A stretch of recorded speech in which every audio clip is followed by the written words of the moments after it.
Muy buenos días a todos, bienvenidos y muchísimas gracias por su participación. Iniciamos nuestra mesa de transformación digital. Mil disculpas por esos minutos de espera, estábamos terminando de definir unos detalles técnicos que habían. Esta es una mesa de transformación digital dirigida al sector financiero. Este es un espacio pensado precisamente para compartir las ventajas de la digitalización en la banca, así como el comportamiento y propuestas para optimizar y fortalecer canales digitales, sobre todo en momentos coyunturales como los que vive el país. Damos la bienvenida, por supuesto, a nuestros invitados especiales, Andrés Ramírez, director de Transformación Digital e Inclusión Financiera de Asobancaria, y a Eric Rincón, por supuesto, presidente de Colombia FinTech. Muchas gracias a los dos por aceptar esta invitación de Ace Software. Y, claro está, un saludo para Yaimir Guerrero, director regional para Norteamérica de Ace Software, quien al cierre nos compartirá información muy importante sobre procesos de transformación digital en el sector. Para toda nuestra audiencia, un punto muy importante a tener en cuenta es que si tienen inquietudes las pueden dejar en la sesión de preguntas de la plataforma o alzar la mano para pedir la palabra. Al final, digamos que realizaremos un pequeño conversatorio donde estas van a ser resueltas. Andrés, de nuevo, muchísimas gracias y bienvenido. Adelante. No, pues a ustedes mil gracias y buenos días para todos los asistentes. Me complace mucho estar hoy en compañía de Eric Rincón y por supuesto de nuestros anfitriones de Ace Software en esta invitación. Yo me propongo por los próximos 15, 20 minutos tener la oportunidad de hablar con ustedes adelante de una presentación que hemos preparado para ustedes en donde hablaremos de cómo ha sido el comportamiento del sistema financiero en este escenario de la emergencia sanitaria. Nos concentraremos principalmente en los temas de los canales digitales, miraremos qué ha pasado con la inclusión de los productos financieros y hablaremos un poco sobre los retos y los avances que tiene la economía colombiana en materia de transformación digital. Siguiente. Esta diapositiva que ustedes están viendo en pantalla es probablemente la pregunta que todos nos estamos haciendo en distintos sectores y en distintas industrias en la economía y es, ¿qué va a pasar con nuestro consumidor? ¿Qué va a pasar con cómo esperamos que esta coyuntura de emergencia sanitaria cambie o afecte al consumidor? Ernst Young, así como muchos otros analistas y consultores internacionales, se han dado la tarea de hacer esa pregunta y esta diapositiva me gusta mucho, por eso la tomo para explicar que estamos esperando cambios en el consumidor en relación con la salud, en relación con la alimentación, en relación con el transporte, con el trabajo. Se espera un incremento de la telemedicina, se espera un mayor crecimiento del ejercicio al aire libre, se espera probablemente vivir ya no tan necesariamente cerca al trabajo. Se espera que nuestro consumidor sea más susceptible a los temas del teletrabajo y a contratos por trabajos temporales. Y en el mundo financiero, uno está esperando que por lo menos dos cosas pasen. Una primera, que comiencen a crecer las compras por suscripción en relación con las compras que se realizan a través de manera física. Que aumenten, por tanto, los pagos sin contacto y que haya un alto incremento en el ahorro, ni hablar de lo que está pasando en materia de tecnología y, por supuesto, en el entretenimiento. Con estos cambios en mente, o por lo menos con este panorama de cómo podría estar afectando en la pospandemia al consumidor esta situación de cuarentena de casi 4 o 5 meses a nivel mundial, hablemos ahora un poco de lo que ha sido la inclusión financiera en este primer semestre del 2020 adelante. Entonces, en la diapositiva que nos habla sobre la inclusión financiera y las metas, lo primero fue que nos habíamos planteado con el gobierno nacional desde la asociación bancaria la meta de llevar la inclusión financiera desde el acceso al 85%, medido como los colombianos adultos mayores de 18 años con al menos un producto financiero de manera activa. Ese nivel de indicador arrancó en el 82.5% en el 2019 como indicador base. Y como les menciono, pues pretendíamos llevar hasta el 85%, lo cual implicaba un crecimiento de casi 1 millón de colombianos incluidos financieramente. La meta más ambiciosa está en el uso, porque sin duda alguna ahí hay un descalce enorme entre el uso y el acceso, y la meta era llevarla al 77%, lo cual quiere decir que aproximadamente 4 millones de colombianos al final del Plan Nacional de Desarrollo 2019, 2018, 2022, pues tendrían o tendrán un mayor uso de los productos financieros. En la siguiente diapositiva mostramos qué ha venido pasando en solo este primer semestre o los 2 primeros trimestres de la economía durante el 2020. En términos generales, con cálculos de conformidad con cálculos iniciales elaborados por Asobancario, se estima que la inclusión financiera en el primer semestre creció en aproximadamente 1.5 millones de colombianos. Y esa inclusión financiera se ha dado principalmente, no necesariamente, pero principalmente por el efecto que ha tenido esta pandemia en la construcción de la política pública de atención a la población vulnerable. En un primer momento, el gobierno nacional creó el programa de ingreso solidario, que es un programa dirigido a la población vulnerable. Es una transferencia monetaria no condicionada que busca atender las necesidades monetarias más inmediatas de la población más afectada por la pandemia. Al día de hoy vamos en el cuarto ciclo de pago, se han beneficiado casi 2.7 millones de colombianos y solamente por el efecto del programa de ingreso solidario, la inclusión financiera creció en casi 960.000 personas. Hemos venido también apoyando, haciendo la dispersión del programa de apoyo al empleo formal, PAEF, también creado por el gobierno nacional durante esta emergencia. Este es un programa dirigido a subsidiar el apoyo a las nóminas o el pago que las empresas tienen que hacer de las nóminas. Ya vamos hasta la semana pasada en el pago del mes de julio, comenzamos ya la recolección de información para el pago del mes de agosto, y algo que nos ha también tenido muy atentos para poder apoyar y para poder solventar esta situación en los hogares y en las empresas es el programa de apoyo a las primas, mejor conocido por sus siglas como PAP. Como todos ustedes saben, los trabajadores colombianos, además de su salario, los trabajadores sobre todo que tienen ingresos hasta 2 salarios mínimos, reciben un beneficio extralegal que es la prima. Se recibe 2 veces al año, una en julio y otra en diciembre, y las empresas, pues en medio de esta emergencia probablemente estaban un poco asfixiadas para poder llegar al pago de esta obligación. Lo que se creó fue un programa de apoyo al pago de estas nóminas y con base en eso pues se ha permitido que pues se pueda pagar y hacer esa dispersión. También estamos trabajando en la dispersión del programa de suspensión de los programas de las personas que han sido suspendidas laboralmente de sus contratos o que se encuentran en licencia no remuneratoria. Este ha sido un beneficio que le ha llegado aproximadamente a 150.000 trabajadores y ha permitido básicamente pues que las personas que hoy teniendo un contrato laboral formal no están recibiendo dinero por efecto también de la pandemia. Este programa ha sido también sumamente relevante en términos de inclusión financiera. Y por último, no menos importante, la devolución del IVA de 2 puntos, que fue aprobada en la reforma tributaria pasada, pero que ha permitido durante esta coyuntura llegarle a casi 700.000 familias, de las cuales al menos 350.000 se han incluido financieramente de manera reciente. En la diapositiva siguiente mostramos pues cómo han sido estos resultados de la inclusión financiera y yo aquí tengo una primera conclusión por advertir y es que gracias a la inclusión financiera y gracias principalmente a la transformación digital y a la innovación que durante los últimos años se ha venido avanzando en el sector bancario colombiano y en el ecosistema de innovación, hoy podemos tener estos resultados tan sumamente destacables desde el punto de vista de la inclusión financiera. En la siguiente, pues les mostramos qué fue lo que pasó hoy al cierre del primer semestre del 2020. Esa cifra de inclusión financiera que teníamos prevista, o la meta que teníamos prevista del 85%, hoy está en el 85.6%. Es decir, que hemos cumplido la meta de inclusión financiera por el lado del acceso en el primer semestre del año. Ahora veamos un poco qué le ha pasado a los canales digitales y a los canales transaccionales de la banca colombiana. La diapositiva número 10,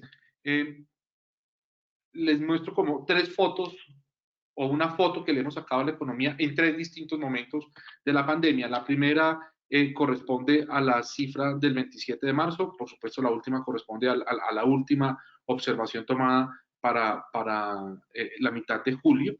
Entre marzo y julio, los canales digitales que computan las operaciones tanto de banca móvil como de Internet han venido creciendo a una proporción entre el 158% y el 192%.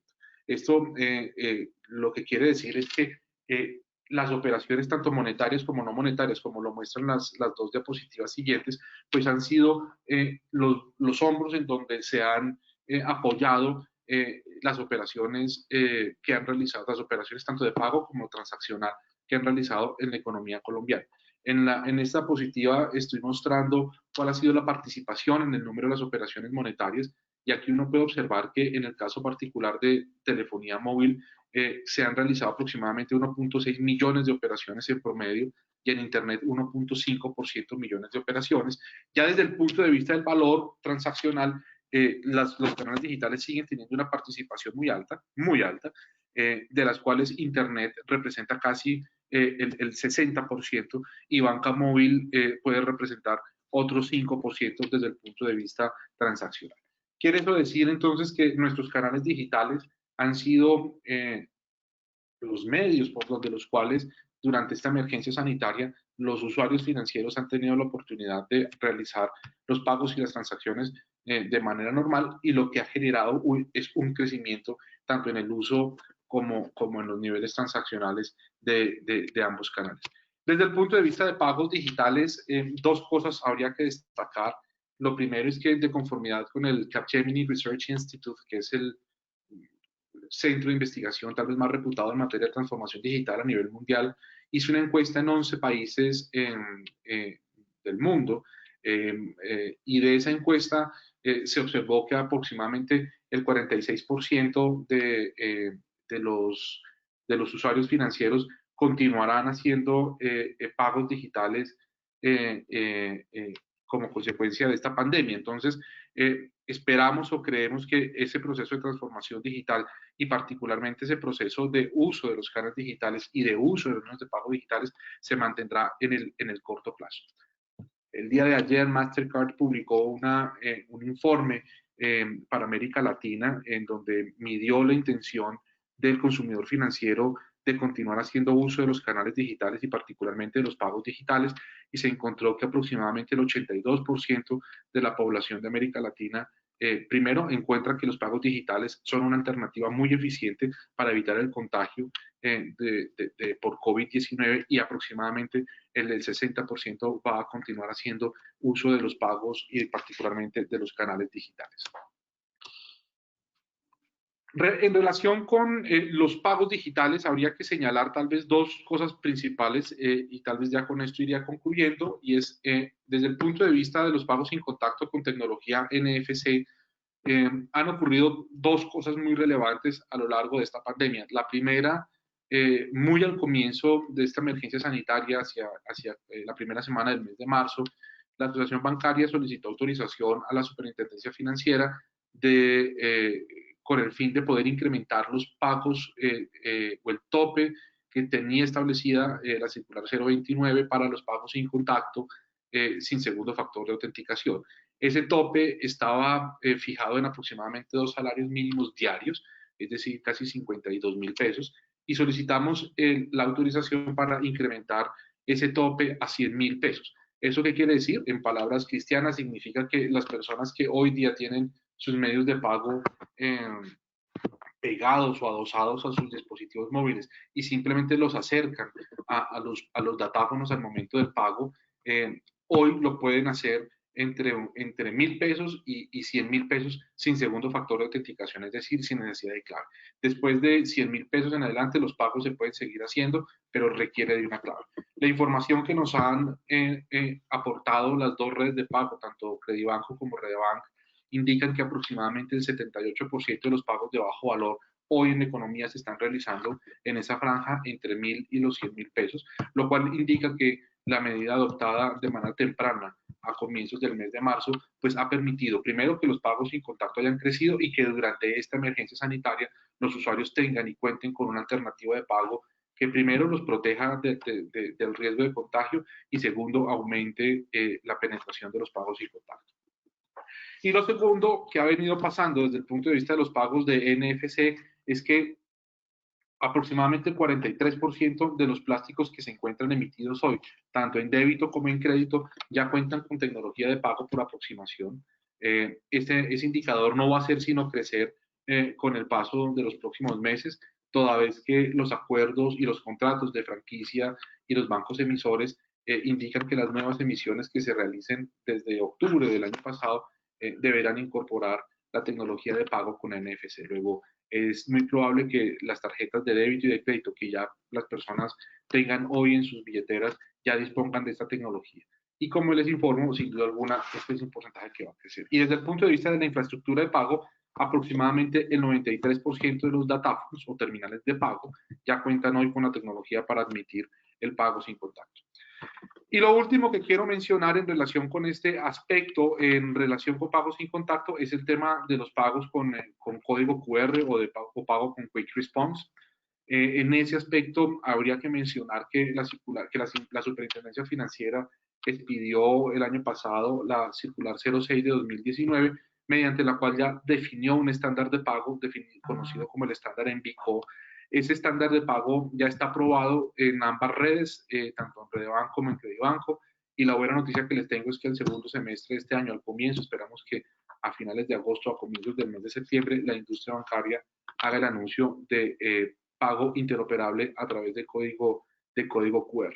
Aproximadamente el 80% de los bancos emisores ya hemos avanzado con la adopción del estándar ENVICO definido por la superintendencia y con la tecnología probada en las dos redes de pago, con lo cual podríamos tener en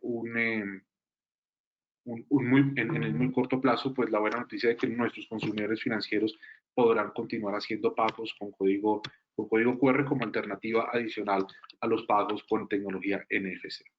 Y finalizo señalando que durante esta coyuntura, pues hemos trabajado, como les he mostrado, intensamente en hacer un uso intensivo y en promover el uso de los canales digitales y, por tanto, de los pagos digitales en la economía, pero hemos avanzado también de manera importante desde el punto de vista regulatorio.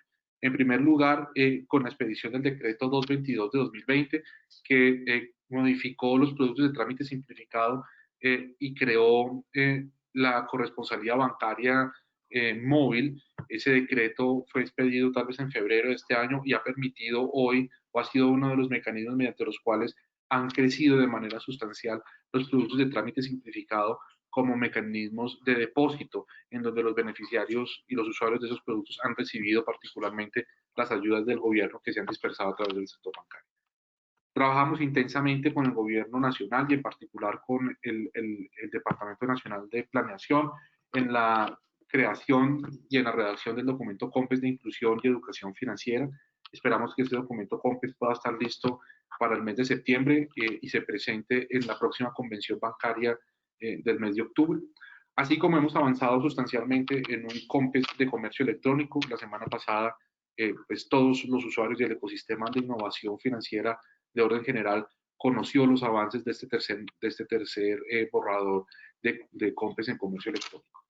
Y por último, desde el punto de vista regulatorio, trabajamos coordinadamente con el Ministerio de Hacienda, con la Unidad de Regulación Financiera, en lo que será el próximo o la modificación al sistema de pago de bajo valor. Ese decreto, según nos ha informado la URF, estaría próximo a expedirse y con eso creeremos nosotros que se ha avanzado de manera sustancial en promover tanto la innovación como la transformación digital, particularmente en el sistema de pago de bajo valor, así como en un mecanismo de sandbox regulatorio que junto con la Superintendencia Financiera creemos que ha sido pues como la principal fuente de innovación y de transformación digital en la industria bancaria y en la industria financiera. Concluyo señalando que la emergencia sanitaria ha permitido pues, que los canales digitales crezcan en su uso de una manera significativa.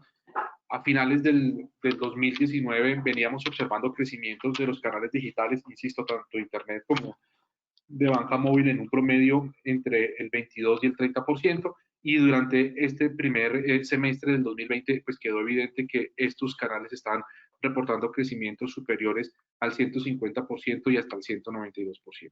Y creemos que los pagos digitales continuarán creciendo como consecuencia de la pandemia. Así lo confirma tanto el Capgemini Research Institute, Así lo demuestra también el estudio reciente de Mastercard, así como las investigaciones que estamos haciendo al interior de la asociación bancaria en una encuesta panel que medirá a lo largo del segundo semestre del 2020 el comportamiento del usuario financiero en relación con los pagos digitales.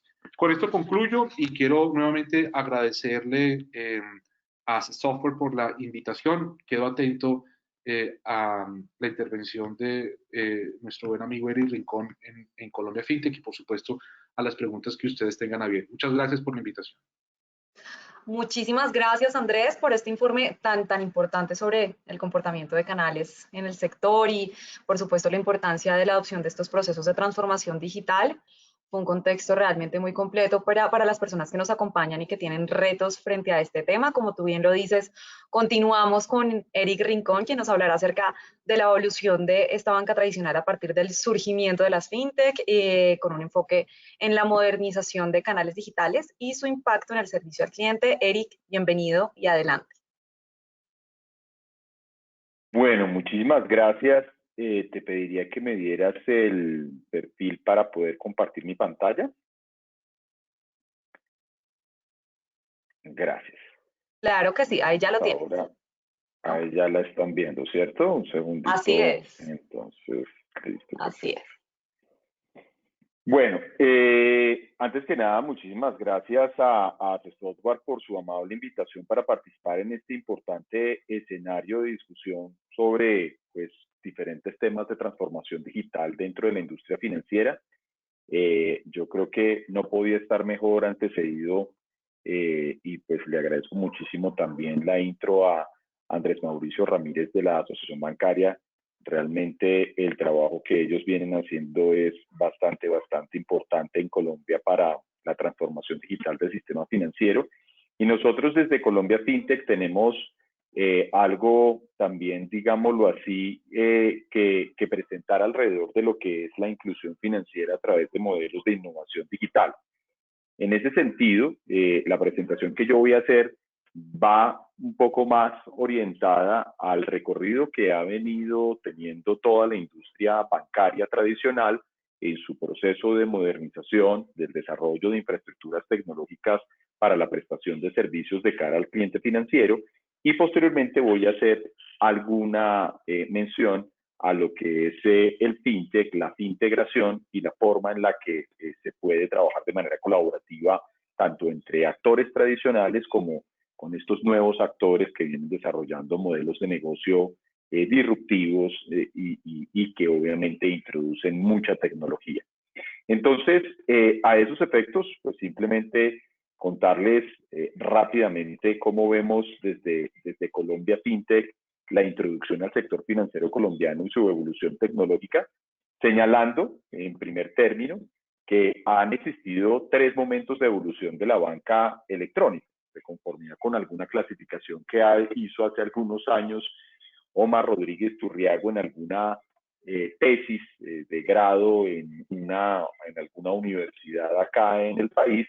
Él señalaba que son 3 momentos de evolución importantes. Uno, la banca en red, que era básicamente la disposición por parte del banco de un software que permitía conectar en tiempo real a la tesorería de un empresario, de un cliente bancario, con lo que podría llegar a ser, pues obviamente, el cliente empresarial, es decir, se conectaban bancos y empresarios y eso lo hacían básicamente a través de una infraestructura de software.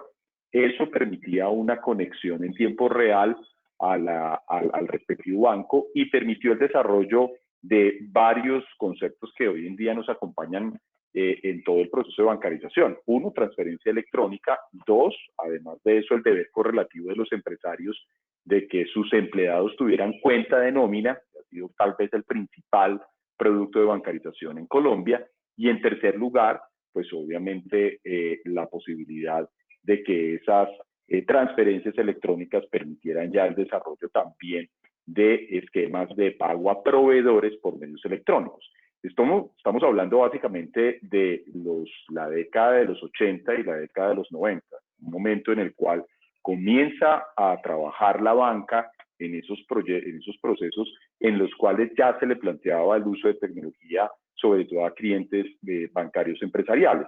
Posteriormente, se comenzó a gestionar un segundo momento de la banca a través de portales de Internet, característico de finales de los 90. Recuerden ustedes que para 1998, 1997, algunos bancos no tenían todavía portales de Internet porque consideraban que era una vitrina que prácticamente nadie utilizaba. Había una muy importante, digámoslo así, brecha desde el punto de vista de la conectividad en nuestro país. En 1999 solamente el 2% de la población accedía a Internet y los bancos consideraban que ese no era un medio, digámoslo así, completamente adecuado. Entonces algunos no tenían ni siquiera página web, pero la banca española y especialmente el Banco BBVA y el Banco Santander introdujeron pues obviamente portales transaccionales muy fuertes, trayendo pues toda la tradición bancaria europea a lo que era territorio colombiano, y los bancos colombianos rápidamente, sobre todo un par de ellos, muy interesados e inquietos en la adopción de mecanismos digitales, y vamos a hablar de nombres propios. Lamentablemente, pues yo lo puedo hacer, tal vez Andrés Mauricio no, pero yo lo puedo hacer. Los bancos de Davivienda y el Banco Bancolombia trabajaron muchísimo en sus modelos digitales y efectivamente convirtieron sus portales en verdaderos canales transaccionales, donde no solamente se hacían consultas de saldos, sino que se hacían también transferencias electrónicas y, por supuesto, incluso contratos bancarios por medios electrónicos. Todo esto, obviamente, siguiendo un recorrido que estaba acompañado por circulares externas de la Superintendencia Financiera, y en eso incluso algunos productos se anticiparon a las definiciones regulatorias. Recuerden ustedes toda la discusión que hace algunos años suscitó un producto como DaviPlata.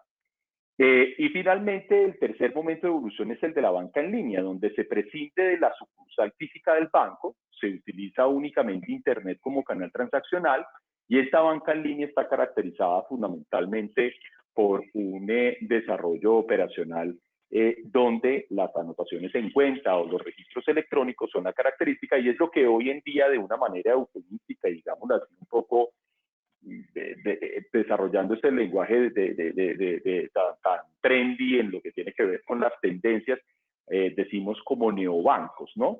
Y bueno, obviamente esto es básicamente cuando un banco o cuando una estructura, un establecimiento de crédito funciona única y exclusivamente a través de Internet. Esos bancos en línea, muy característicos de aquellas sociedades que tenían mercados de valores muy activos, donde obviamente la trazabilidad de las operaciones y donde la necesidad de recursos se daba completamente electrónica, y allí, en ese escenario operacional, pues se destacaban algunos ejemplos en Estados Unidos, en Asia, en los países que tenían mercados de valores más robustos. En Colombia, incluso la discusión sobre neobancos hasta ahora se está dando, y bueno, vemos que el primer neobanco autorizado con licencia independiente todavía no está en operación, que es el caso del banco o neobanco del grupo Gilinski, que todavía está pendiente de entrar en producción a pesar de que ya tiene licencia bancaria. Entonces, estos son los tres momentos de evolución que ha tenido la banca. Sergio Rodríguez Azuero, que es un abogado que trabaja desde hace muchísimos años con los contratos bancarios, señala algo en lo que yo coincido: no hay sector en la economía que sea más vanguardista desde el punto de vista tecnológico que la banca. Recordemos nada más el primer ATM, el cajero electrónico desplegado en Colombia, que fue precisamente el cajero electrónico del Banco de Colombia, cuando se llamaba Banco de Colombia, de Unicentro en Bogotá, abierto en 1979. Eso nos muestra lo que era o lo que ha sido ese desarrollo.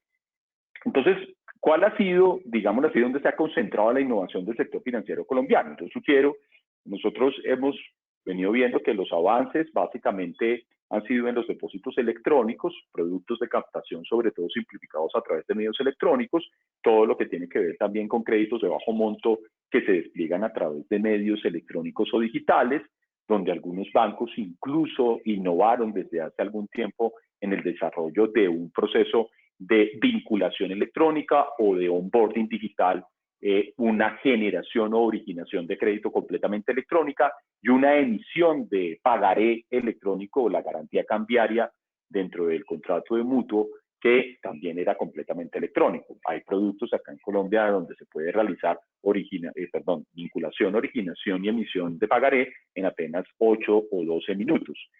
Y en la actualidad el sistema financiero ha puesto a disposición de los colombianos distintos productos. El caso de David Plata, de Davivienda, bastante importante. El caso de Transfer Aval del Grupo Aval, lo mismo ahorro a la mano de Bancolombia, las cuentas de ahorro electrónicas generadas desde el Banco Agrario, el depósito electrónico desde el BVA. Simplemente para mencionar algunos, esta no es una lista exhaustiva, es simplemente ilustrativa de lo que ha venido haciendo la banca en su proceso de modernización en el front-end al consumidor financiero. Y esto es importante decirlo, en el back-end, pues los bancos siempre han tenido tecnología, pues en la medida en que la masificación de las operaciones en que se dirigen a unos clientes masivos necesitan tecnología para desarrollar las operaciones de una manera eficiente. Y hoy en día se habla de hacer en redes sociales transferencias de dinero, programar sin tarjetas retiros de dinero, activar o desactivar tarjetas virtuales, programar el pago electrónico de servicios, pagar tarjetas de crédito, entre muchas otras cosas que obviamente la banca ya está ofreciendo a través de canales exclusivamente electrónicos. Y eso nos lleva a que ha generado esa explosión de los servicios financieros digitales. Es un tema, ha sido importante la actividad de redes sociales, la actividad de los influenciadores, las preferencias mismas del consumidor electrónico, donde sin duda alguna el consumidor electrónico tiene hoy en día una preferencia por los canales virtuales o electrónicos, en la medida en que también se va gestionando un cambio generacional. Ese cambio generacional provoca, por supuesto, también una modificación en los comportamientos de esos consumidores. Las audiencias subbancarizadas, me refiero a aquellas personas que no pueden acceder a ciertos productos o servicios financieros tradicionales por políticas de crédito de un banco, que son políticas de crédito que se deben entender en función de los riesgos operacionales de cada institución financiera. Supongan ustedes lo que es para un banco decirle a un emprendedor que acaba de constituir su empresa, es decir, que lleva 6 o 8 meses, mire, señor emprendedor, pues usted no puede acceder acá porque la política de crédito es que debemos entregarle crédito a quien tiene mínimo 2 años de constituido. Ese tipo de cosas pasan en Colombia y es ahí donde los servicios financieros electrónicos o digitales pueden llegar a tener un importante despliegue o desarrollo. También Internet, pues obviamente en la medida en que hay mayor conectividad, Colombia está llegando aproximadamente a un 75-78% de conectividad y eso está creciendo en la medida en que la pandemia y los aislamientos voluntarios obligatorios han exigido una mayor conectividad, pues se necesita, pues por supuesto, más infraestructura de Internet. El tema de la telefonía móvil, que nos lleva pues a un escenario no necesariamente de banca por Internet, pero sí de banca móvil, que como decía Andrés Mauricio, pues ha crecido de manera significativa. Yo, por ejemplo, tengo una anécdota y es que la última vez que saqué plata en un cajero electrónico fue el 6 de marzo del año 2020, es decir, todo lo he hecho a través de aplicaciones, todo lo he hecho a través de billeteras digitales, y eso nos muestra precisamente lo que es la evolución de la movilidad. El e-commerce, que también está creciendo de una manera significativa, la misma regulación que, como lo señalaba Andrés, en Colombia pues ha tenido un desarrollo importante, se han venido habilitando desde el punto de vista de política pública normativo diferentes temas que permiten desplegar, digámoslo así, los pagos electrónicos, y no solamente los pagos electrónicos, sino diferentes actividades por medios electrónicos. La circular básica jurídica de la Superintendencia Financiera, y esto es algo que a mí me aterra cada vez que yo hablo a veces con algunos bancos y algunos equipos jurídicos todavía no lo tenían claro, no lo tienen claro. La circular básica jurídica ya permite, por ejemplo, que el SAFLAP sea electrónico y que las entrevistas no necesariamente sean presenciales. E incluso una de las principales razones que la Superintendencia Financiera ha encontrado para garantizar o para permitir que las entrevistas no sean presenciales en el conocimiento del cliente es la inclusión financiera. Y todo el mundo trabajando por la inclusión financiera. Y yo creo que ese es, digámoslo así, algo que nos une completamente a la industria fintech con la industria financiera tradicional. Es ese deseo de que realmente se pueda llegar a todo tipo de segmentos poblacionales con servicios financieros y con alto grado de innovación. Y finalmente las nuevas audiencias. Estamos hablando de, aquí se ha utilizado casi de manera peyorativa el término de millennials. Yo creo que millennials es una creación del capitalismo occidental, americano y europeo. O sea, si ustedes van a ver, los famosos millennials no existen en el África, no existen en China, no existen en Oriente Medio, eso es más de acá y es consecuencia, digámoslo así, son los nietos de los baby boomers, que tienen unas condiciones, digámoslo, interesantes desde el punto de vista de su sustentabilidad en los núcleos familiares, pero pues realmente yo prefiero referirme a las nuevas audiencias y no necesariamente a los millennials, porque incluso en nuestros países, incluso en Occidente, no podemos hablar de que cierta generación sean millennials o estén caracterizados de esa forma. Pero bueno, el tema es cuáles han sido los principales modelos de servicios financieros digitales. Pues proveedores de dineros electrónicos, uso de agentes de servicios bancarios, que en eso ha trabajado muchísimo la banca, especialmente con todo lo que tiene que ver con el desarrollo de lo que podríamos denominar como terceras partes actuando en nombre de un banco u otro proveedor de servicios financieros para tratar directamente con el cliente, que son los corresponsales, donde incluso hoy en día la corresponsalía puede ser digital. Están los proveedores de servicios de pago, están por supuesto las fintechs, y hoy en día hay fintechs constituidas incluso por establecimientos de crédito autorizados en Colombia. Es decir, no podemos decir que las fintechs son simplemente extrabancarias, sino que incluso los bancos participan con fintechs e incluso algunos de ellos participan de manera conjunta con fintechs. Y finalmente hay otros actores como los actores de comercio electrónico, las Big Tech.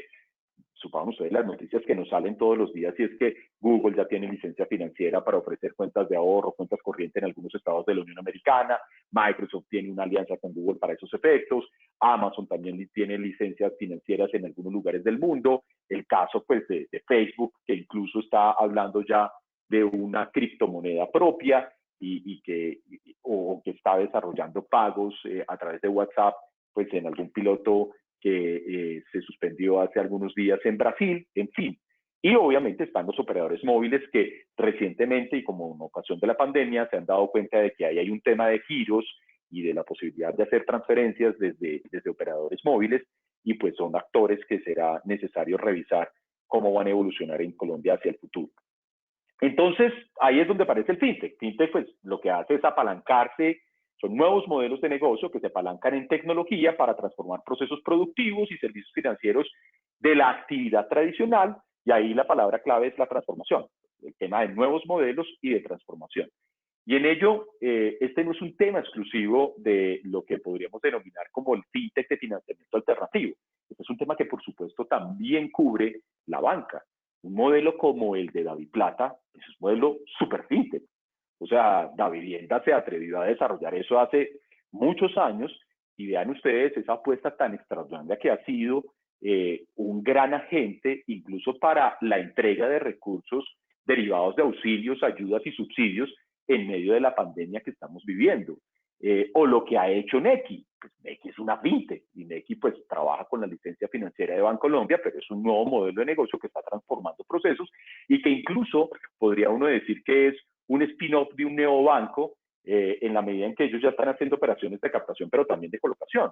Entonces, estamos en presencia de un ecosistema que tiene unas características que no son exclusivas, como les decía, de los actores extrabancarios. Los bancos también pueden tener este tipo de características, y que están, pues básicamente ellas son que están centradas en el consumidor, estos nuevos modelos de negocio, que son libres de sistemas heredados, que es algo importante, que son ligeros en activos, que son escalables, que son simples, y que además de eso tienen un gran componente de innovación y también un cumplimiento ligero de regulaciones, lo cual no significa ser desregulado. Les voy a mostrar por qué en mi concepto, en algún conversatorio hace algunos meses del superintendente financiero, por un comentario que yo hice en medio de un panel, pues yo trato de ser lo más polémico en los paneles, pues para propiciar una discusión, porque pues ir a felicitar en un panel, pues me parece que no es el escenario, pues para eso uno manda una carta bonita o algo por el estilo, pero el panel es para abrir la discusión. Y en el panel yo le mencioné algo sobre algún tema regulatorio, y él me decía que nosotros las fintech, o que las fintech tienen la pretensión de ser desregulados. No es así. Yo creo que las fintech quieren una regulación que equilibre la seguridad jurídica y operacional con la innovación tecnológica. y claro que quieren un trato diferencial desde el punto de vista regulatorio. Es decir, una fintech con estas características no puede tener el mismo tratamiento que puede llegar a tener un banco o que podría llegar a tener una institución financiera tradicional. Entre otras cosas porque no cumple ni con los mismos tipos de capital técnico mínimo, ni con los mismos requerimientos desde el punto de vista. Y no tiene por qué hacerlo, porque además de eso, las fintech no realizan, salvo que sea un neobanco, no realizan en estricto sentido una intermediación. Y muchas de ellas no están, por ejemplo, captando dinero del público. Algunas sí, como lo veremos a continuación. Esas fintech son muy heterogéneas. En el país estamos hablando, y aquí yo me atreví a poner algo de la regulación, simplemente para que ustedes se den cuenta que las fintech sí están reguladas, y voy a decir acá dónde hay una mala regulación. Por ejemplo, pagos digitales. Pagos digitales es uno de los segmentos más importantes y más maduros en Colombia. Tiene una regulación indirecta e incluso hay una supervisión, perdón, entre comillas, indirecta de la Superintendencia Financiera a partir de la circular 08 del año 2018, e incluso algunas fintech de pago digital como las denominadas SET, las sociedades especializadas en depósitos y pagos electrónicos, tienen regulación y vigilancia directa. Pero ahí es donde, y lo mencionaba Andrés en su presentación, es necesario ya en Colombia. Incluso yo se lo he señalado al doctor Felipe Lega y se lo hemos señalado también al ministro de Hacienda. Era el momento propicio para que el sistema de pagos digitales tuviera una importante modernización desde el punto de vista de su arquitectura institucional. Hoy en día los micropagos se ven afectados por costos vinculados que pueden llegar a ser altos, y eso es algo que está absolutamente diagnosticado por la misma URS y es algo que toca trabajar a nivel regulatorio. Ya sabemos que hay un proyecto o un decreto que se encuentra pues, a semanas de ser expedido por el gobierno nacional, y esperamos que muchos de los temas que se encontraban hiperdiagnosticados en Colombia sobre problemas vinculados a pagos electrónicos, pues puedan ser resueltos en esa norma. El tema RegTech que tiene que ver con conocimiento de cliente, identidad digital, todo lo que tiene que ver con la mitigación de riesgos vinculados a lavado de activos y financiación del terrorismo, entre otros, y todo lo que tiene que ver con el compliance, pues tiene normas de referencia importantes. Las circulares 029, tanto 2014, la circular básica jurídica, como la circular 029 del 2019 en materia de identidad digital. En financiamiento alternativo, tenemos crédito digital, claro que está regulado, es una actividad comercial, no es una actividad financiera. En Colombia es un acto de comercio que pueden realizar incluso personas que no ostenten la calidad de comerciantes, pero el crédito digital tiene una regulación. Uno, el Código de Comercio y los límites definidos, por ejemplo, en la tasa de interés en el artículo 884 del Código, la Ley 1480, que es nuestra Ley de Protección al Consumidor, y la Circular Única de la Superintendencia de Industria y Comercio, que define unas condiciones que deben cumplir quienes operen ese tipo de servicio. Lo mismo ocurre con el crowdfunding. El crowdfunding, el decreto 1357 del año 2018, que pues lamentablemente marcó un hito de algo que está más regulado. Es el crowdfunding, que es uno de los grandes modelos de financiamiento alternativo en el mundo. En Colombia no tiene una adecuada atracción porque hay una regulación inadecuada. El gobierno nacional ya se ha dado cuenta, y se ha dado cuenta de que este tema del financiamiento colaborativo es fundamental para la reactivación de la economía, y por eso hay ya sendos proyectos de decreto que tratan de modificar algunas de las condiciones operacionales de las sociedades de financiación colaborativa, que en Colombia hasta la fecha no se ha constituido una. La iniciativa de crowdfunding que se encuentra en estos momentos en producción, está en producción porque la bolsa de valores o las bolsas de valores están habilitadas para desarrollar crowdfunding por el mismo decreto, no porque tengan hoy en día un licenciamiento independiente. El tema de las finanzas empresariales y el factoring, que es todo el tema de los sistemas electrónicos de negociación, falta en estos momentos. Ya la regulación tributaria está completa, pero la regulación comercial en cuanto a condiciones operacionales de los sistemas de negociación electrónica está pendiente en el Ministerio de Comercio. Incluso esta mañana yo tocaba base con alguna persona del ministerio y parece que ha habido una serie de comentarios desde la Oficina Jurídica de la Presidencia de la República. Están en estos momentos resolviendo eso, pero ojo, el modelo de factura electrónica desde el punto de vista tributario será obligatorio en Colombia para todos los empresarios en noviembre de este año, y no vamos a tener todavía sistemas electrónicos de negociación. Uno, porque la DIAN todavía no ha desarrollado su registro electrónico de la factura como título de valor, y dos, porque no contamos con el famoso decreto que define las condiciones. Y nos vemos abocados a que hoy en día se negocia una factura electrónica, uno, no como un título de valor, sino con cesión de derechos económicos, y dos, no como un documento electrónico, sino como una representación gráfica, es decir, una hoja de papel que es transferida como un endoso físico, como ocurría hace décadas. Y eso está mal. Y finalmente, en esta primera columna, el tema del InsurTech, está Código de Comercio, el Estatuto Orgánico, el Trading y Mercado de Valores, yo creo que tiene una regulación adecuada, tal vez hay que profundizar en los decretos que se están trabajando, que despliegan la misión del mercado de valores. Blockchain y cripto es hay que decirlo con esta palabra, es un fracaso de la política pública del marco regulatorio colombiano. Es increíble que nosotros, teniendo la tercera o cuarta economía mundial de negociación de criptoactivos, no tengamos una regulación que permita sanear ese mercado. Tenemos una, digámoslo así, definición agnóstica donde no nos metemos con ese mercado, pero nos estamos metiendo, porque algunas cartas circulares de la superintendencia de manera tácita están prohibiéndole a los actores bancarios, por ejemplo, la apertura de cuentas de quienes estén negociando con criptoactivos, y ese es un tema que le está haciendo mucho daño al país, porque en lugar de frenar el fenómeno de un posible riesgo de lavado de activos y su financiación del terrorismo vía los temas de criptoactivos, lo que se está es potenciando, se está de alguna manera haciendo crecer, la avestruz metiendo la cabeza enterrándolo en la tierra.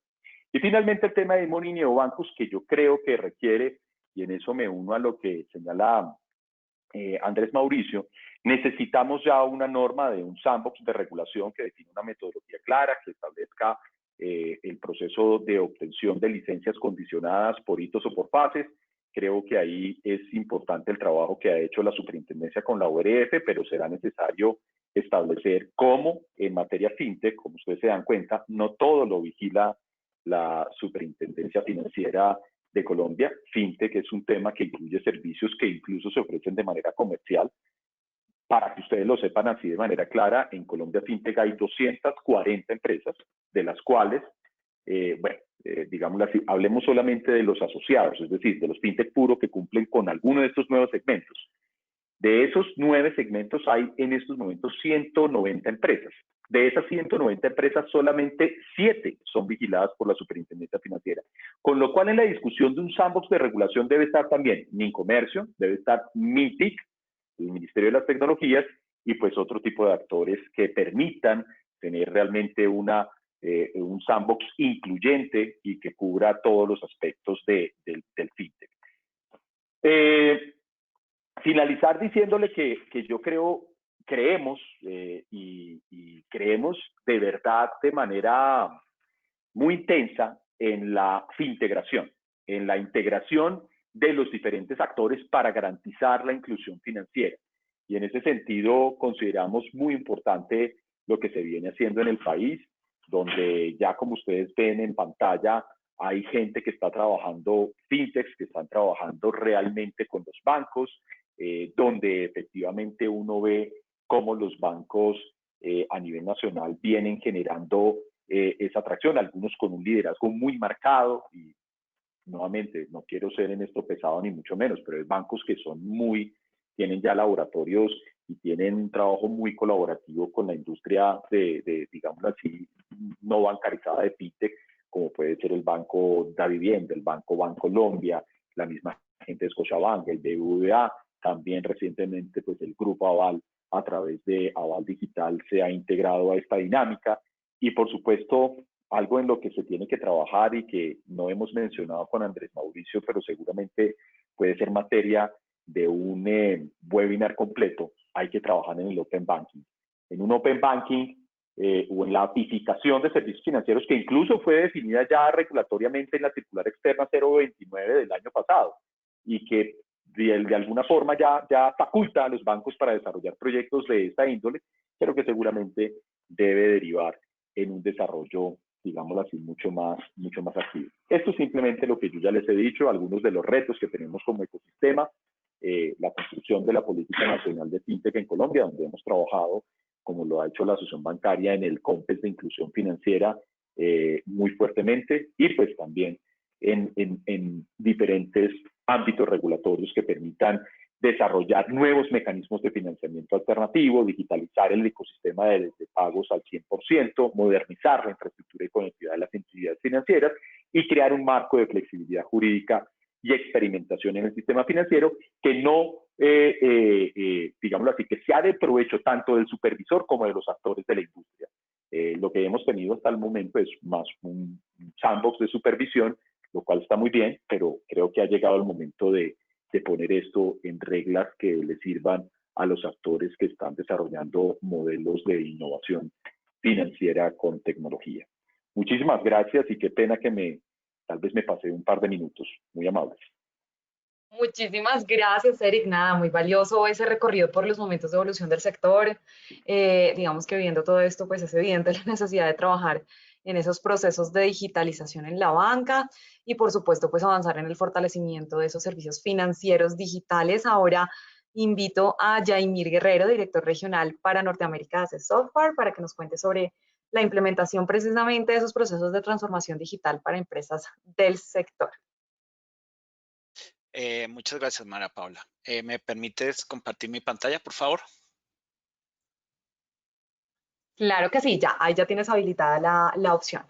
Ok, bueno, listo. Pues muchas gracias a Andrés Mauricio y a Eric por sus presentaciones.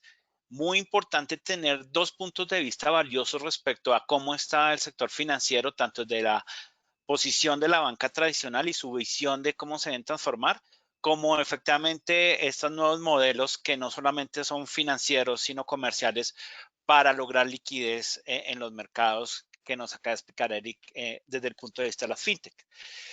A mí me gustaría un poco empezar hablando sobre realmente qué es la transformación digital, porque lo hemos visto en los discursos de nuestros dos panelistas anteriores, pero también por el otro lado vemos que es una palabra que ahorita está en todas partes, o sea, está efectivamente, todas las empresas se están transformando, pero también todas las empresas a su vez ofrecen servicios de transformación digital. Entonces, me gustaría arrancar por ese concepto. Entonces, básicamente, ¿qué es lo que desde qué aspecto me gustaría entender la transformación digital? Me estoy basando en este artículo de Greg Steele, que efectivamente dice que la transformación digital es una transformación humana. Realmente esto está muy lejos de la tecnología y en los sectores como el sector de la banca, realmente yo debo tener a la gente representada en mis clientes y la gente representada en mis colaboradores como el centro de esa transformación digital. Y desafortunadamente, tal vez por el hecho de tener la palabra digital, entonces terminamos preguntando cuál es la tecnología o cuáles son las plataformas tecnológicas que debemos tener, cuando la pregunta real es efectivamente cuál es ese modelo de negocio que quiero llegar a obtener. Ahí estamos, por ejemplo, los ejemplos que nos da Eric sobre cómo algunos bancos tradicionales ya empezaron a evolucionar sus modelos de negocio para llegar efectivamente a esa transformación.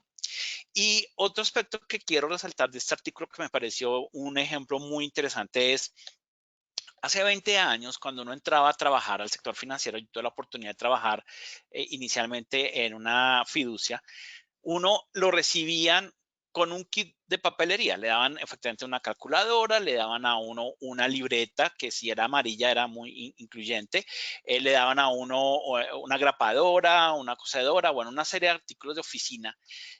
Eso pasaba cuando uno entraba a trabajar hace 20 años y ese tipo de cosas desaparecieron y desaparecieron de nuestro escritorio. Si yo hoy miro mi escritorio, ya no tengo ni esa calculadora, ni esa grapadora, ni nada de esas cosas, ni siquiera la libreta, porque efectivamente la tecnología transforma silenciosamente la forma de trabajar y a veces no lo pensamos. O sea, la transformación es algo que efectivamente se ha ido dando de forma silenciosa, muchas veces no pensamos en lo que está pasando. Y eso ocurrió gracias al hecho de que salió la ofimática. Ahora ya tenemos hojas de cálculo, editores de texto, presentaciones, etcétera, etcétera. Toda esa tecnología fue reemplazando lo que había encima de mi escritorio. Y pues gracias a Dios, porque ahora que nos venimos a trabajar a la casa, pues no nos tocó trastear con todo eso. Y les quiero decir que eso es lo que hoy también sigue pasando. Con la inteligencia artificial, con blockchain, hay una serie de tecnologías que realmente hoy están impactando los modelos de negocios y la forma en la que trabajamos. Y realmente impacta es la forma como hacemos las cosas. Y gracias a esa tecnología es que FinTech encuentra todos los escenarios que nos acaban de contar. Entonces, aunque existe efectivamente esa tecnología, esa transformación digital es un proceso que es evolutivo, pero es una evolución que se da a partir de las capacidades y de las tecnologías, pero no por adquirir tecnología o por decir que mi banco o mi empresa está teniendo un sitio web o una app, sino para generar esos nuevos modelos de negocios que acabamos de ver, mejorar mis procesos operacionales y sobre todo mejorar las experiencias de los clientes al consumir mis servicios. Todo eso tiene que estar hecho para dar valor. Entonces la transformación es un proceso. Nosotros creemos en Ace Software que efectivamente es un proceso que se da de forma natural y orgánica, pero más me vale como banco, como empresa, efectivamente gobernarlo. No puedo dejar que esa transformación pase sin gobernar. Por eso, efectivamente, más que transformación digital, nosotros creemos que yo tengo que entender es cuál es la madurez digital que tiene cada una de las empresas. Y en la exposición ahorita veíamos cómo existen en un mismo mercado empresas que están en diferentes madurez y en diferente nivel de ese proceso de transformación digital. Pero yo debo ser capaz de medirlo y debo ser capaz de hacerle seguimiento. Y por eso creemos que no es una metodología de transformación digital, sino es un modelo de madurez digital, el cual efectivamente debemos tener. Entonces, más que transformación digital, es lograr realmente una madurez digital. Siguiendo efectivamente con el tema que nos está reuniendo hoy, que es todo el tema de los canales y la experiencia de usuario, pues vamos a empezar efectivamente desde la base. Entonces, pues un canal es aquel medio mediante el cual yo cojo mi propuesta de valor y se la llevo a ese cliente, se la entrego a ese cliente. Y ese mismo canal es el medio a través del cual ese cliente es capaz de consumir esos servicios que efectivamente nosotros les estamos ofreciendo. Cuando nosotros decimos que la transformación digital debe estar centrada en generarle valor al cliente, es porque efectivamente el cliente, que es el objetivo de tener esos canales, pues lo que más le importa es la experiencia de consumir esos productos y servicios. Me fascina este ejemplo porque ¿cuál es el mejor cliente de una heladería si no es un niño? Y aquí efectivamente no estamos hablando de tecnología, es una manera de hacer que este cliente, que es este niño, pueda efectivamente tener la capacidad de él elegir los sabores que quiera y no que un adulto sea la persona que lo elige. Esa experiencia es realmente todo lo que entregamos hacia esos clientes. Pero en muchos aspectos, como hablamos de canales digitales, pues se nos ha puesto la necesidad, y lo vemos por ejemplo, en la exposición que nos hizo Andrés, de efectivamente hacer presencia en muchos canales por tener el canal. Sin embargo, esa presencia en canales, esa omnicanalidad, no es estar en los canales per se, sino es una estrategia. O sea, realmente vuelve y juega, al igual que la transformación digital, la omnicanalidad va mucho más de la tecnología, sino debe ser una estrategia que está diseñada para mejorar esa experiencia de uso, para impulsar esa relación con esos clientes y mejorar esos puntos de contacto para que esos clientes vean mi propuesta de valor como el sector financiero que soy. Y realmente necesitan tener detrás de esa presencia en canales, de ese sitio web, de esa aplicación, necesita que atrás haya toda una serie de sistemas de información, todo un diseño de los procesos para que esa experiencia sea absolutamente positiva. En el caso del sector financiero, Realmente esa omnicanalidad significa convertirme en el banco que la gente ama, que la gente quiere interactuar. Hace poco estuve en una videoconferencia de Joe Pratt de una empresa que se llama Backbase, que es líder a nivel mundial en omnicanalidad. Y él decía, mire, en estos 4 meses, en estos 5 meses que llevamos de confinamiento, este es realmente de forma genuina uno de esos momentos en que la gente espera que el banco esté ahí, que esté ahí para apoyarlos, que esté ahí para soportarlos.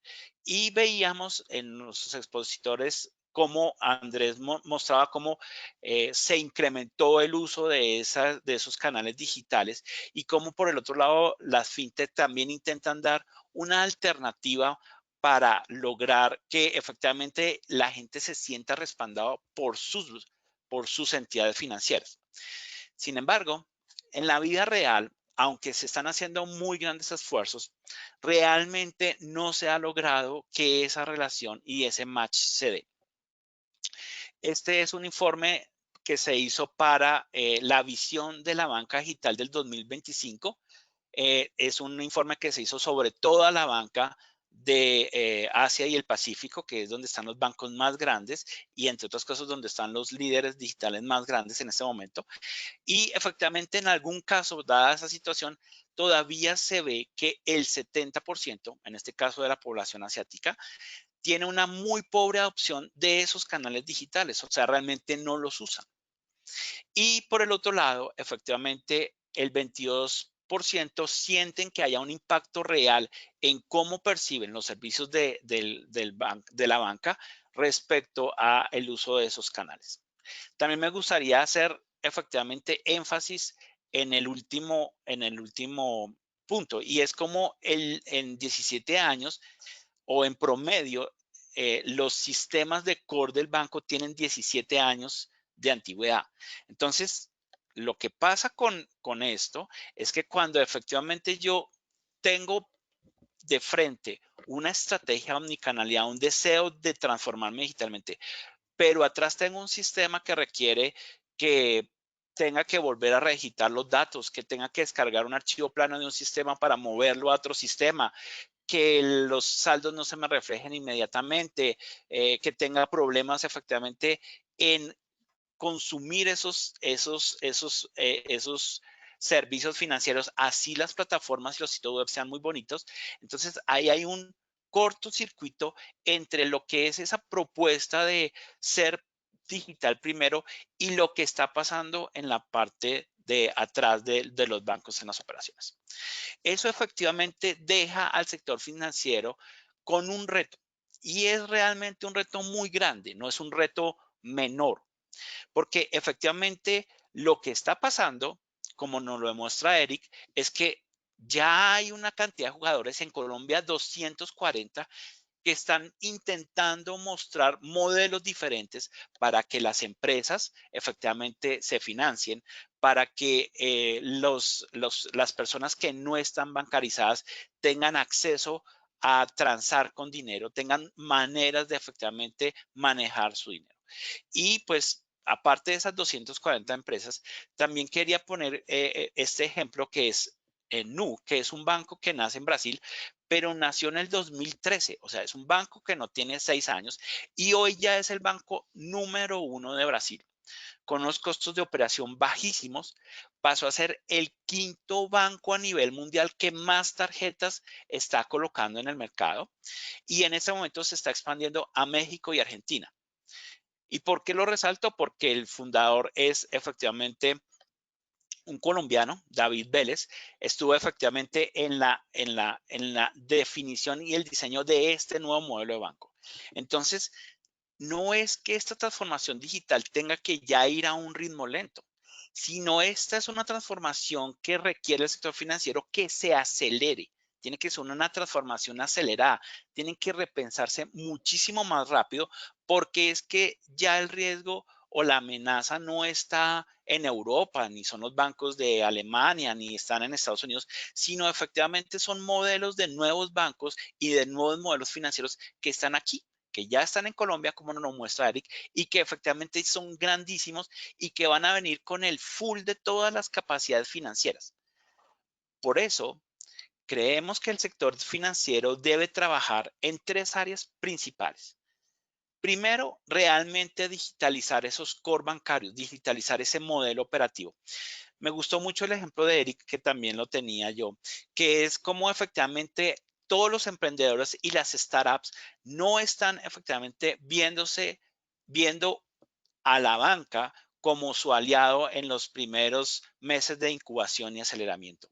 Y esto se ve básicamente porque el core de riesgo financiero, los core de riesgo crediticio y los modelos y procesos para aprobación de estos créditos no los tienen a ellos en cuenta. Ellos no están en ese mapa. Realmente nunca podrían pasar y obtener un crédito. Y también lo vimos efectivamente en este momento de crisis. Es un momento en el cual efectivamente el modelo de evaluación crediticia pone a las personas en ese momento de crisis lejos de la capacidad de tener crédito, porque efectivamente el modelo no da y no es rápidamente modernizable. Es más, no se piensa ni siquiera en eso. El otro tema fundamental es trabajar en la innovación como habilitadora para el crecimiento digital. Esta mañana en la revista Dinero, en su edición digital, sacó la lista de las 30 empresas más innovadoras de Colombia. Quiero decirles que la primera empresa del sector financiero aparece en el puesto 14 y ya que Eric la nombró, efectivamente es Bancolombia. Y solamente aparecen 3 más, o sea, entre las 30 empresas más innovadoras de Colombia, solo el 10% son bancos. Y no son empresas digitales, está de primeras Ecopetrol, está el Grupo Argos, está el Grupo Familia, el Grupo Nutresa. Son empresas de diferentes sectores. Realmente lo que está pasando es que se necesita repensar el modelo desde el punto de vista del cliente, como ya lo he dicho, y para eso la innovación es fundamental. Pero no la innovación como el departamento de innovación que están allá en un sitio aparte, sino ya es una innovación que tiene que llegar y permear toda la operación del sector financiero. Es una innovación que efectivamente tiene que poner a ese cliente en el centro y es una innovación que tiene que hacer que lo que pasa en los procesos y en el modelo operativo de los bancos refleje ese deseo de que el cliente esté de primeras. Efectivamente, por el otro lado, se necesita cultura de aprendizaje y experimentación. O sea, se necesita que se aprenda de los caminos que se han recorrido. Se ponía el ejemplo de DaviPlata. La pregunta del millón es ¿por qué ya no hay más DaviPlatas? Se habla de algunos bancos que efectivamente han avanzado muy bien en sus canales digitales, porque eso ya no es un aprendizaje de la industria como un todo. Entonces, efectivamente, esa capacidad de seguir experimentando y ser más ágiles, como si fueran una de estas fintech, que son capaces de plantear en un año, todo un modelo de negocio. Tienen que aprender a pensar como esas fintech. Y cuando uno dice que el modelo tiene que estar centrado en el cliente, pues es un tema que realmente tiene que ser genuino, porque les voy a contar una experiencia personal.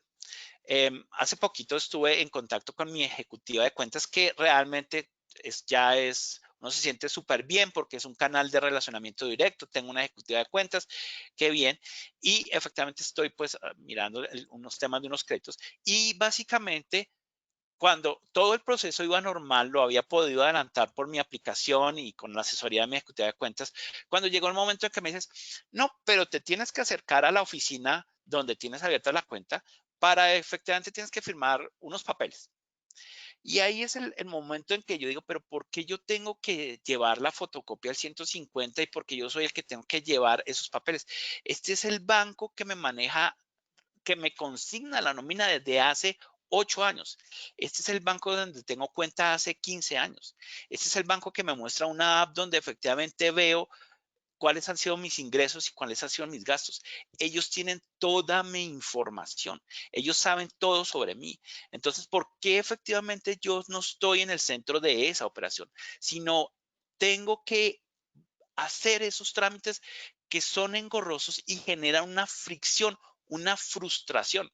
Pues claramente yo no voy a salir para llevar ese papel y muy seguramente mi decisión se va a demorar por ese tema. Porque realmente yo necesito pensar en esa experiencia como un apalancador, como un habilitador de la estrategia. La manera en la cual yo voy a mover mi negocio, voy a modelar nuevamente mi modelo de negocio, lo tengo que hacer pensando en que voy a romper todas esas fricciones, que voy a querer quitar todos esos límites y barreras que no me dejan ser tener ese servicio que yo quiera. Por eso, para llevarnos algo puntual, una herramienta y una manera de hacerlo, nosotros creemos que todo ese marco de conocimiento que ha desarrollado el design thinking, todas esas tecnologías y todas esas metodologías basadas en el diseño centrado en humanos, son absolutamente valiosas para efectivamente lograr generar estrategias y lograr salirnos de la caja alrededor del tema de efectivamente cómo volver a repensar un negocio. Y en ese orden de ideas, pues nos gusta muchísimo utilizar esa herramienta que es un Customer Journal. Y me gustaría, pues muy rápido, compartir lo que hemos hecho en diferentes actores del sector bancario. Yo sé que esto se ve muy pequeñito y es de aposta que se ve pequeñito, pero es porque efectivamente aquí estuvimos analizando una serie de procesos y de servicios de cómo los clientes interactúan con este banco y con este sector financiero, y hemos ido efectivamente optimizando ese proceso hasta que llegamos a un modelo de cuál debería ser ese mapa ideal. Y lo que logro con esta herramienta no solamente es estudiar ese proceso, entender los actores con los que estos clientes interactúan uno a uno, sino efectivamente ver cuáles son esos puntos de contacto, cuáles son esas acciones que tienen que hacer los clientes respecto a ese proceso. Y la verdad es que pasa en la parte del backend, del backstage, cuáles son esos procesos que articulan esa interacción con el cliente, para después efectivamente empezar a ver cuáles son las mejoras y las oportunidades de romper esas fricciones, cuáles son esos puntos de dolor que han manifestado los clientes, y así paso por paso efectivamente ir analizando ese viaje que hace el cliente a través de nuestros servicios, de nuestros canales, que puede ser la ejecutiva, el teléfono, efectivamente las herramientas digitales. Y con eso, este es un segundo ejemplo de una empresa de seguros. Entonces, ¿cómo efectivamente yo pienso en nuevas soluciones, por ejemplo, de autogestionar y permitir que efectivamente el cliente tenga la posibilidad de autogestionarse? Entre otras cosas, se miden y se le hace seguimiento a las emociones que han ido teniendo los clientes, para al final efectivamente entender qué es lo que el sistema debe ofrecer, con qué otros sistemas de información del backend efectivamente el cliente está recibiendo respuesta, y al final poder en un momento determinado ofrecer soluciones, crear prototipos interactivos y llegar incluso hasta arquitecturas de cómo deben ser las integraciones entre los sistemas de información, para que efectivamente toda la solución se centre en que este journey, en que este viaje de cliente, en que cada uno de los pasos sea de la manera más fluida, de la manera más armoniosa, para que el cliente sienta que efectivamente no hay nada que lo interrumpa durante esa prestación de servicio. Entonces, esta herramienta del Journey nos permite no solamente entender cómo es que el cliente interactúa con nosotros a través de todos los canales, sino nos permite entender cómo podemos asegurar que tenga una experiencia uniforme, así llame a una línea telefónica o así efectivamente haga el trámite a través del sitio web o así esté en la app. E incluso la posibilidad, que es muy importante en la omnicanalidad, que si yo empiezo un proceso en mi app, lo pueda terminar efectivamente en el sitio web, o simplemente al llamar a una persona sepa en qué estado va mi proceso, porque hay toda una integración de lo que pasa en el banco y en cada uno de sus departamentos. Es muy, por ejemplo, molesto cuando a mí alguien me dice, no, es que eso depende del área de, no sé, de análisis de riesgo. yo como cliente no me interesa saber qué pasa atrás, ni que estoy dependiendo de un área que usted no maneja. A mí me interesa es que efectivamente mi experiencia sea absolutamente completa. Y claramente se necesita tecnología, o sea, todo este discurso no significa que no vayamos a trabajar en tecnología y no solamente en las tecnologías que están de boga en el sector financiero, que es como el blockchain. Se necesita mucha inteligencia artificial para efectivamente mejorar estos procesos. Se necesita efectivamente desarrollar esa ingeniería social sobre las redes sociales, porque como lo dijo Eric, de forma increíble, ellos sí están desarrollando la ingeniería para volverse bancos. Se necesita utilizar todas esas capacidades de nube para poder probar y fallar rápido, como la pueden hacer las fintech y las startups y los emprendedores.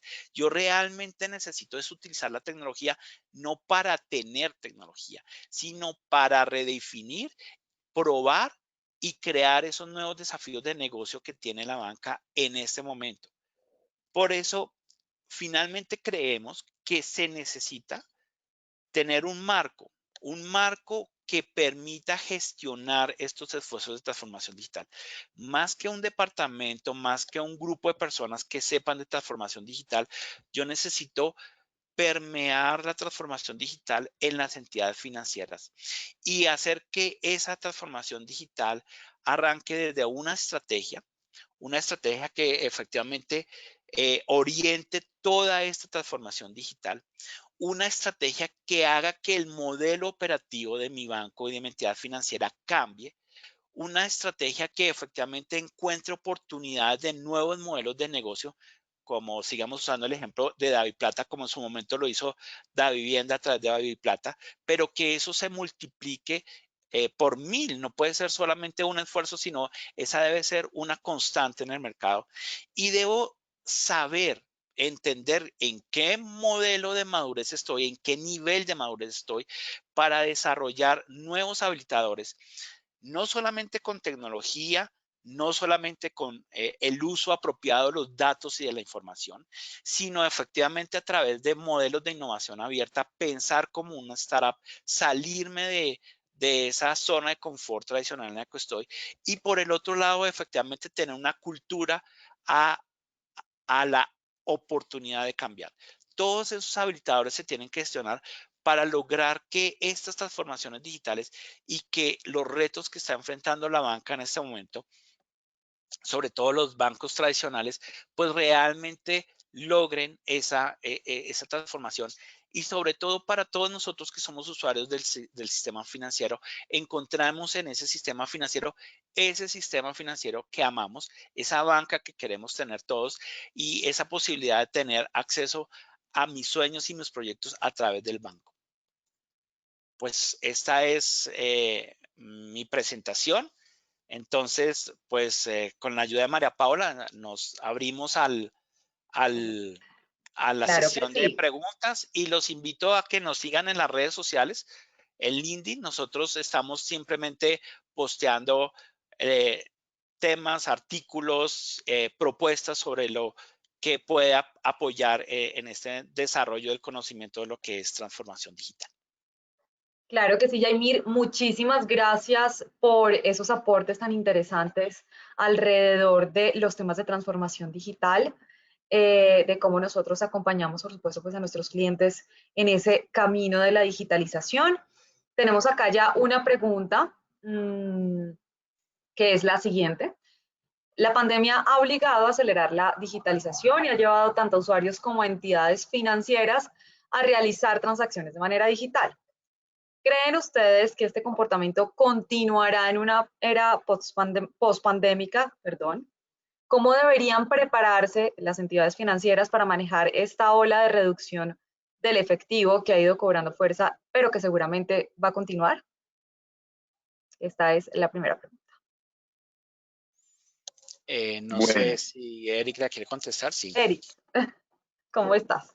listo, yo les cuento cómo lo veo yo. Yo creo que definitivamente sí van a quedar algunos hábitos, algunos comportamientos que van a adherir a la sociedad y a la generalidad de la población. Es decir, como consecuencia del uso intensivo de la tecnología, que por lo menos nos va a acompañar unos 8 o 9 meses más hasta tanto haya vacuna o un tratamiento efectivo contra el virus, pues lo que vamos a tener es, sin duda alguna, un uso intensivo de todo tipo de tecnologías. Y estas van a adherir a la sociedad. Yo siempre he considerado que la transformación digital, más que el uso de tecnología o más que la tecnología en sí misma, es un profundo cambio cultural. Y ese cambio cultural, en efecto, se está presentando, se va a seguir dando.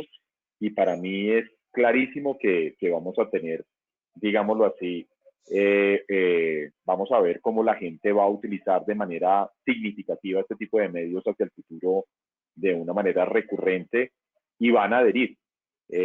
Obviamente algunas cosas van a comenzar en esta nueva normalidad y en la medida en que la gente pueda comenzar a reanudar su actividad presencial y demás, habrá algunas que bajarán en su intensidad, pero yo siempre doy el siguiente ejemplo. Pues antes a uno lo llamaban, le decían, Eric, tenemos una reunión en Medellín, regálenos una horita, ya le mandamos los tiquetes. Entonces, esa reunión de una hora en Medellín significaba un día completo invertido en la reunión, porque usted tenía que salir de su casa a las 6 de la mañana o a las 5 de la mañana, llegaba al aeropuerto a las 6, vuelo a las 7, llegaba a Río Negro a las 8, estaba en Medellín a las 9 y desarrollaba su reunión de 10 a 11 y media. Como ya era la hora del almuerzo, entonces vaya uno a almorzar a las 12 y media, terminar el almuerzo por ahí a las 2, devuélvase para Río Negro y esté a las 3 de la tarde y coge el vuelo a las 4 de la tarde, es decir, se tiró todo el día. Eso no va a seguir pasando, eso no va a seguir pasando. Nosotros vamos a comenzar a utilizar los medios electrónicos para este tipo de efectos y ya la gente, o sea, ya este tipo de reuniones, ya uno tiene que preguntar es por dónde me reúno. Usted tiene Teams, usted tiene Zoom, usted tiene Skype, usted tiene Webex, usted tiene, y ya, y la gente son cosas que van a adherir. Y no solamente en los profesionales que desarrollan reuniones y todo este tipo de cosas, sino en muchos ámbitos. La misma educación está sufriendo una transformación. Y aunque usted no lo crean, hay modelos educativos que se están reinventando de una manera acelerada y esa reinvención se va a quedar en muchos de ellos. Cursos de educación continuada, por ejemplo, en universidades donde la universidad fulanito de tal desarrolla el curso y a uno le toca desplazarse hasta el centro y con esa jartera devuélvase. Muchos de estos cursos de educación continuada, sobre todo la educación no formal, van a ser de manera virtual y la gente ya sabe cómo hacerlo. Entonces, hay cosas que van a cambiar en nuestra sociedad sin duda alguna. Muchísimas gracias, Eric, por tu respuesta. Muy importante punto. Acá nos están dejando una pregunta importantísima acerca de temas de ciberseguridad y dice lo siguiente. Con la migración al uso de tecnología para transacciones financieras, ¿cómo se va a proteger los datos personales y sensibles de los clientes? Si en Estados Unidos se escucha hablar sobre pérdida de datos, entre paréntesis hacks, ¿qué se está haciendo en Colombia para proteger esa información? Reto importante. Sí, reto importante y una muy buena pregunta. Definitivamente en esos bloques de tecnología que van a apalancar esta transformación digital, si la seguridad no está de primeras, estará de segundas o de terceras. Y claramente es un reto muy grande porque realmente nosotros siempre hemos considerado que si hay algo suficientemente valioso, alguien estará dispuesto a hacer lo que sea necesario para obtenerlo. Entonces, siempre va a estar el riesgo. Sin embargo, por el otro lado, pues hay una serie de legislación en Colombia que ha ido evolucionando para proteger nuestros datos y en la misma medida, dado el acelerón que nos acaba de pegar la pandemia, pues todos los sistemas se han centrado en efectivamente subir sus medidas de seguridad. Todos los proveedores de nube, Google, Azure, Amazon Web Services, todos están propendiendo por ser muchísimo más seguros. Sin embargo, lo que nosotros creemos es que vuelve y juega. Todos esos temas hay que pensarlos. Uno no puede pensar que porque estos proveedores van a mejorar sus sistemas de seguridad, por ende yo soy seguro. Yo tengo que efectivamente hacer un buen análisis de vulnerabilidad, sobre todo en mi entidad financiera, entender cuáles son esos activos que debo proteger, cómo debo proteger la información de los terceros, entre otras cosas porque en Colombia el responsable de que se pierda la información es del tenedor, o sea, de la entidad financiera, y cómo efectivamente voy a aminorar los riesgos. Tengo que planearlo, pensarlo y efectivamente tengo que mantener una vigilancia sobre el tema. No puedo, digamos que de alguna manera heredarle esa responsabilidad a un tercero. Yo debo tener un plan concreto respecto a ese tema de ciberseguridad. Perfecto, Yaimir, muchísimas gracias. Sigue una pregunta bastante pertinente y que nos ayuda un poco a reforzar esa conclusión sobre la implementación la implementación y la importancia del uso de canales digitales y transaccionales para la banca. ¿Cuál es la mayor dificultad que se cree atraviesan las entidades financieras en la modernización de sus canales? ¿Cuál es ese punto débil que afrontan las entidades que han tenido dificultades como un poco en ese proceso de migración y de fortalecimiento de sus canales? No sé si Eric quiere responder esa pregunta.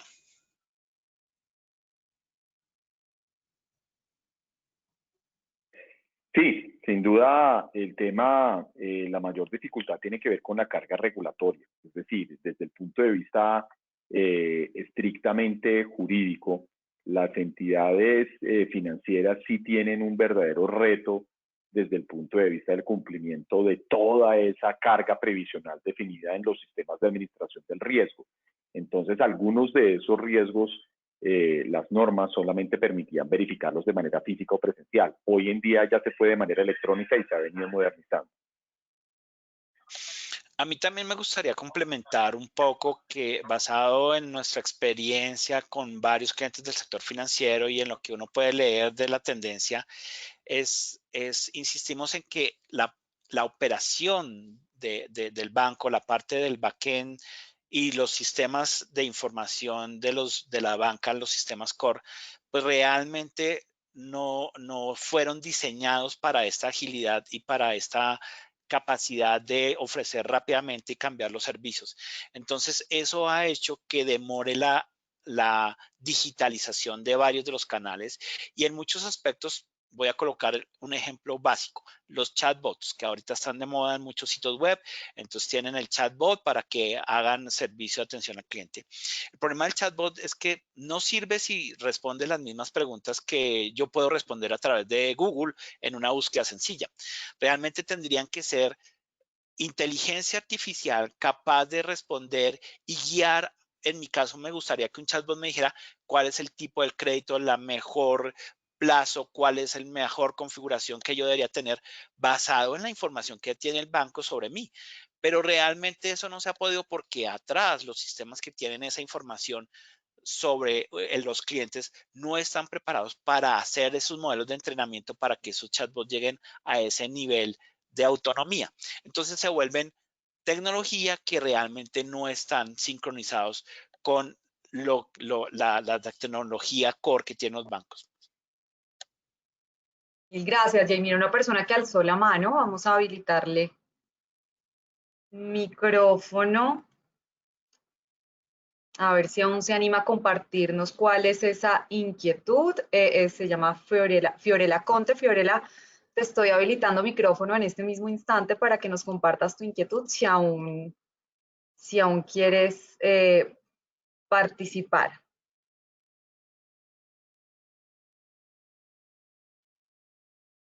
Bueno, no me permite habilitarle el micrófono.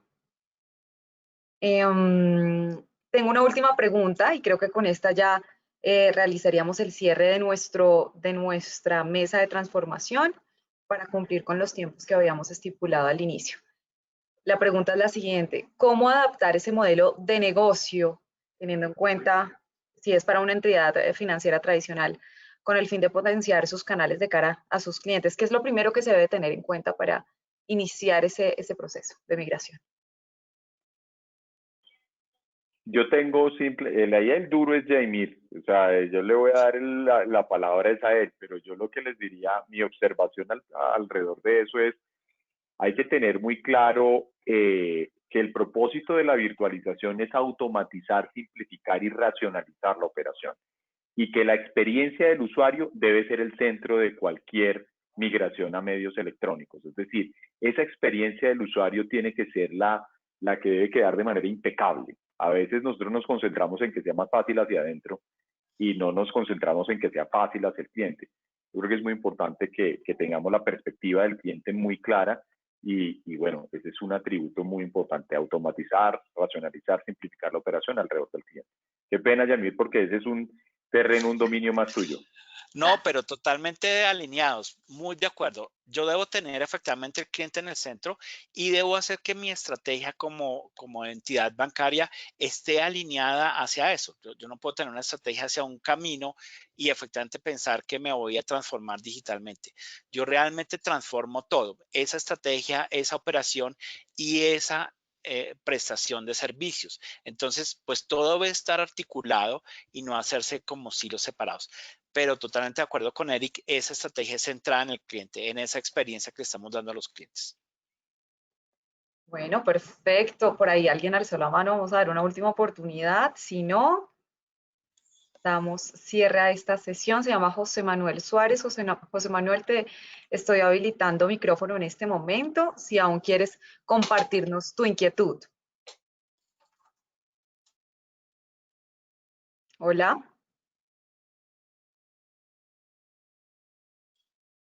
Bueno. ¿Aló? ¿Aló?